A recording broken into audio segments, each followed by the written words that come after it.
नमस्कार दोस्तों, हॉकफीड न्यूज में आप सभी का हार्दिक स्वागत है। कई दिनों से नुपुर शर्मा केस में जो कशमकश चल रही थी, अब उसमें एक बड़ा यू टर्न आ गया है, नया मोड़ है बिल्कुल। और अब नुपुर शर्मा के समर्थन में एक बड़ा हलफनामा, एक बड़ी पीआईएल सुप्रीम कोर्ट में दाखिल करी गई है और जिसने पूरी सुप्रीम कोर्ट में खलबली मचा दी है। और खासकर जस्टिस सूर्यकांत और जस्टिस पर्दीवाला, जिनकी कई दिनों से सोशल मीडिया पर लगातार आलोचना हो रही थी इस बयान के बाद, जब से उन्होंने ज्ञान बांटा सुप्रीम कोर्ट में बैठकर कि उदयपुर जैसी घटनाओं के लिए आतंकवादी नहीं बल्कि स्वयं नुपुर शर्मा जिम्मेदार है। खैर, अब इस मामले में सुप्रीम कोर्ट के न्यायाधीशों द्वारा नुपुर शर्मा पर की गई टिप्पणी के बाद न्यायालय में चीफ जस्टिस के समक्ष भारत में गौ महासभा के प्रमुख पंडित अजय गौतम, जो कि देश के जाने माने वकीलों में से एक हैं, उन्होंने एक हलफनामा दाखिल किया है। इस हलफनामे में बताया गया है कि आखिर किस तरीके से नुपुर शर्मा का न्यायपालिका से गुहार लगाना जायज था, लेकिन उनके ऊपर जजों द्वारा की गई टिप्पणियां पूरी तरह नाजायज थीं। अपने हलफनामे से पहले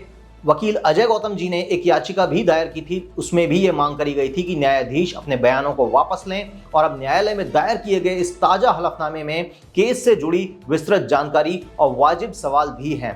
अपने हलफनामे में याचिकाकर्ता ने नुपुर शर्मा केस के पूरे घटनाक्रम को बिंदुवार ढंग से बताते हुए पूछा कि आखिर बिना किसी ट्रायल या अपील के कोर्ट ने अपने इस निष्कर्ष को कैसे निकाला कि उदयपुर हत्या की असली आरोपित नुपुर हैं। उन्होंने पूछा कि क्या नुपुर दिल्ली में और तमाम जो हिंदू विरोधी दंगे हुए और लखनऊ में कमलेश तिवारी की हत्या जैसी तमाम घटनाएं हुई, उनका उदाहरण देते हुए सुप्रीम कोर्ट से पूछा क्या उनके पीछे भी नुपुर शर्मा ही जिम्मेदार हैं। अब अजय गौतम के हलफनामे में सवाल ये किया गया है कि जिस तरह दोनों जजों ने कन्हैया लाल की हत्या को जस्टिफाई किया है, और वैसे में अगर नुपुर शर्मा के साथ कल को कुछ भी गलत हुआ तो क्या उसका जिम्मेदार जस्टिस सूर्यकांत और जेबी पर्दीवाला को ठहराया जाएगा। सवाल तो अपनी जगह ठीक है।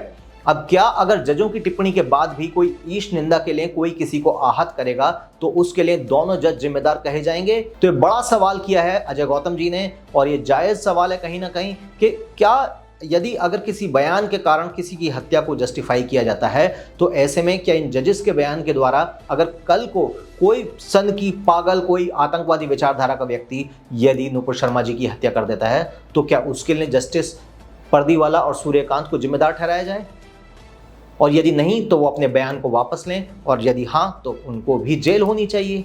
अब हलफनामे में ये भी साफ साफ कहा गया है कि जजों के बयान से देश में सुरक्षा का बड़ा खतरा पैदा हो गया है। और आपने कल ही सुना किस तरीके से एक आतंकवादी पकड़ा गया है जो पाकिस्तान से आया था भारत के अंदर घुसपैठ करके, और वो आतंकवादी पाकिस्तान से नुपुर शर्मा की हत्या करने के लिए आया था। अब जो मामला अभी तक शांत था वो इस टिप्पणी के बाद देश में आरोप प्रत्यारोप का एक खेल बन गया है। और अगर इसी तरीके से बयानबाजी ही करनी थी तो कोर्ट में जज होने के बजाय इन लोगों को राजनेता होना चाहिए था। हलफनामे में यह भी पूछा गया कि क्या जजों के पास ऐसे बयान देने का अधिकार है, और यदि नहीं तो फिर इस प्रकार न्यायपालिका की शक्तियों का दुरुपयोग करके देश को ऐसी स्थिति में क्यों ला दिया है जो देश में दंगे तक करवा सकते हैं।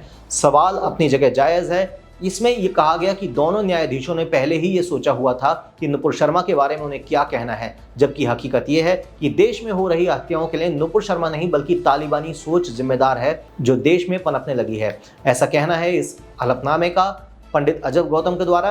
देश के जाने माने वकील हैं और इन्होंने जो सवाल उठाया है कि आखिर किस तरीके से सुप्रीम कोर्ट के जजेस इस तरीके के बयान देते हैं कि उदयपुर की घटना के लिए नुपुर शर्मा जिम्मेदार है।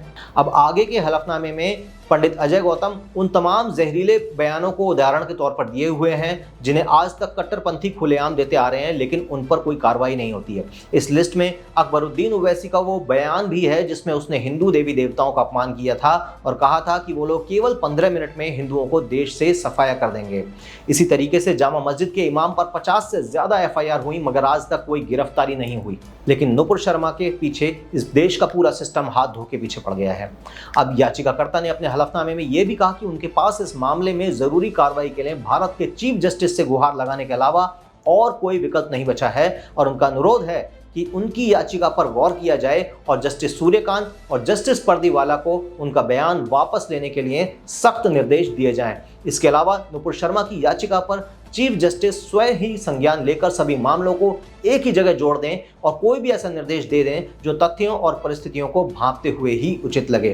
क्या आप जानते हैं इस समय देश के तमाम राज्यों में नुपुर शर्मा के खिलाफ केसेस चल रहे हैं और उनको यहाँ से वहाँ इस मामले में दौड़ लगानी पड़ेगी सुप्रीम कोर्ट की, और ऐसे में उनकी सुरक्षा को भी एक खतरा पैदा हो सकता है। तो ऐसे में उन सभी केसेस को एक राज्य में लाकर, दिल्ली में लाकर उनका निपटारा किया जाए। और मामला क्योंकि सुप्रीम कोर्ट में लंबित है, तो इसलिए सुप्रीम कोर्ट में इस मामले की सुनवाई हो और किसी अन्य राज्य की छोटी बड़ी अदालत में इस विषय की सुनवाई ना हो, ऐसा इस याचिका का कहना है। अगर आप भी पंडित अजय गौतम की इस मुहिम का समर्थन करते हैं तो कमेंट में अपनी राय जरूर लिखें और हमारे चैनल को सब्सक्राइब करना बिल्कुल ना भूलें। जय हिंद, जय भारत, नमस्कार।